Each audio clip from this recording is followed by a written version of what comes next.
Good morning, church. Pastor Brad here, continuing on with our daily devotionals in the book of James, out of chapter 4, verses 11 and 12 this morning.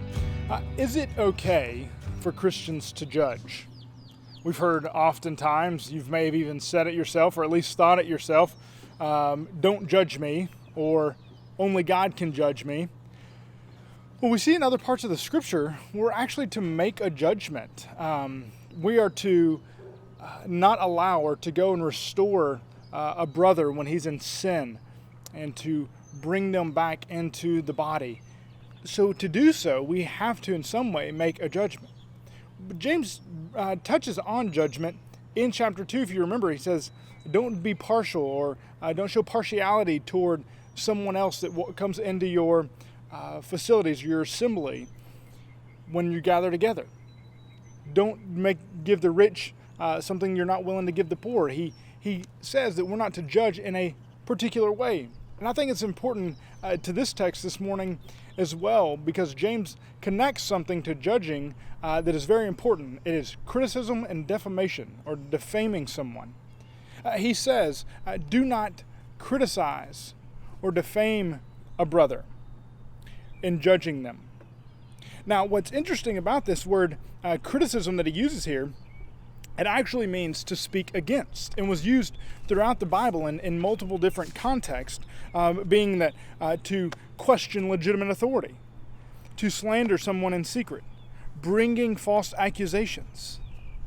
Because to do so, to treat someone in such a way, to defame them, to criticize, speak against them, to question legitimate authority, and to be lack compassion and care for someone, is not restoring a brother, it's actually hurting them. And so James roots all of this in loving thy neighbor. This is the entire book of James. To root this idea in loving your neighbor. And so to truly love your neighbor is to restore them to what is good. To not love your neighbor is to harm them and hurt them from becoming good. And so James roots it in this, and he goes as far as to say that you don't judge when somebody is saved or destroyed. That is God's judgment. So in some way, can God only judge me? Yeah, absolutely. In certain things, for sure. The matters of the heart, salvation, destruction, all of those things. Yet we are to love our neighbors, and especially when we're judging them, we're doing so to restore them and for their good. We are not doing so to criticize them, to defame them, to one-up them, to show how better we are, how much moralistic we are, how we are better Christians, how they are worse people. None of that. Rather, the only time we recognize sin in one another is to see that and go and restore that in them. James ends his book, or his letter, with a very important verse. This is the very end of the letter. Like, this is James' last thought as he's writing.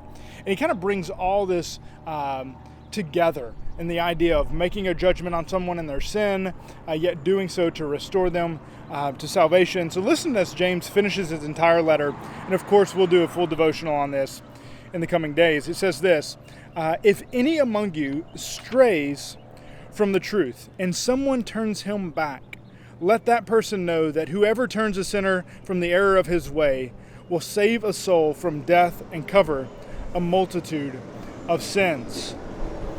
Church, we are to recognize and restore one another, to encourage one another, to call one another back, to love one another, to extend a hand to one another.